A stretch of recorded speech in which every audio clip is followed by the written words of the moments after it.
युगों पहले जब सृष्टि नई थी, तब ब्रह्मांड में प्रकाश और अंधकार का एक सूक्ष्म संतुलन था।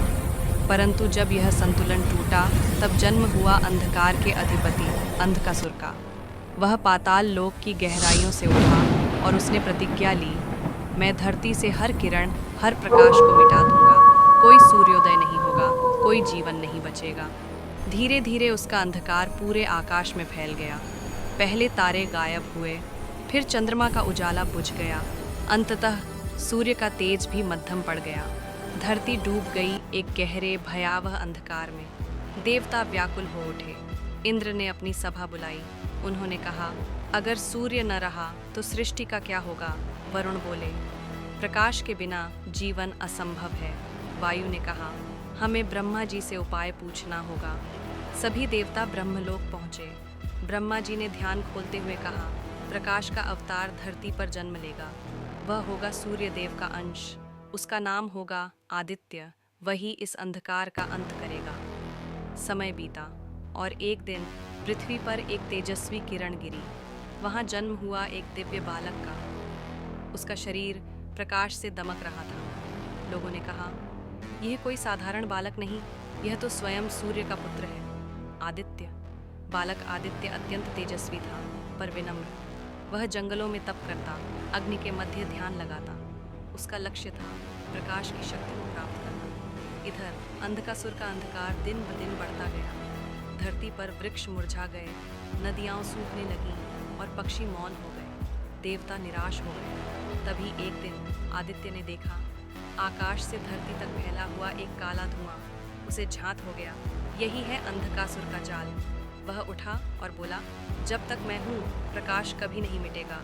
मैं आदित्य हूँ, सूर्य का अंश, प्रकाश का प्रहरी। उसके शरीर से तेज की किरणें निकली। धरती कांप उठी, आकाश चमकने लगा। वह सीधा अंधकासुर के पास पहुंचा। अंधकासुर हंस पड़ा। तू कौन है जो मुझसे लड़ने आया है? आदित्य ने कहा, मैं वह हूँ जिससे तू डरता है। मैं सूर्य का पुत्र हूँ, प्रकाश। और आरंभ हुआ सबसे भयानक युद्ध। आकाश में बिजली गिरी, समुद्र गरजने लगे और पर्वत हिलने लगे। अंधकासुर ने अपने अंधकार से पूरे आकाश को ढक लिया, पर आदित्य ने अपनी तेज किरणों से उस अंधकार को चीर डाला। युद्ध कई युगों तक चला। हर बार जब अंधकार छाता, आदित्य का तेज और प्रबल हो जाता। आखिरकार आदित्य ने सूर्य चक्र धारण किया और कहा, अब इस सृष्टि से अंधकार सदा के लिए समाप्त होगा। एक प्रचंड प्रकाश फैला, इतना तेज कि स्वयं देवता अपनी आंखें बंद कर लीं। और जब प्रकाश शांत हुआ, तब अंधकासुर का अस्तित्व समाप्त हो चुका था। संपूर्ण ब्रह्मांड में फिर से रोशनी फैल गई। देवता आकाश से प्रकट हुए, पुष्प वृष्टि हुई। इंद्र बोले, जय आदित्य देव, आपने सृष्टि को पुनः जीवन दिया। वरुण ने कहा, आपका तेज सदा अमर रहेगा। और सभी देवगणों ने एक स्वर में कहा, जय सूर्यदेव आदित्य। धरती पर फिर से दिन लौट आया। पक्षी गाने लगे, नदियाँ बहने लगीं और पर्वत सुनहरे प्रकाश से चमकने लगे। सूर्य फिर आकाश में उदित हुए, पहले से भी अधिक प्रखर, अधिक उज्ज्वल।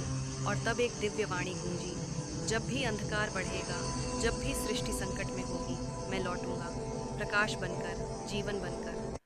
उस दिन से लोग हर सुबह सूर्य को प्रणाम करते हैं, क्योंकि वे जानते हैं प्रकाश सिर्फ दिन नहीं देता, वह जीवन देता है, आशा देता है। और वही है सूर्यदेव आदित्य, जिसने अंधकार को मिटाकर सृष्टि को फिर से जगा दिया। जय सूर्यदेव आदित्य, प्रकाश सदा अमर है।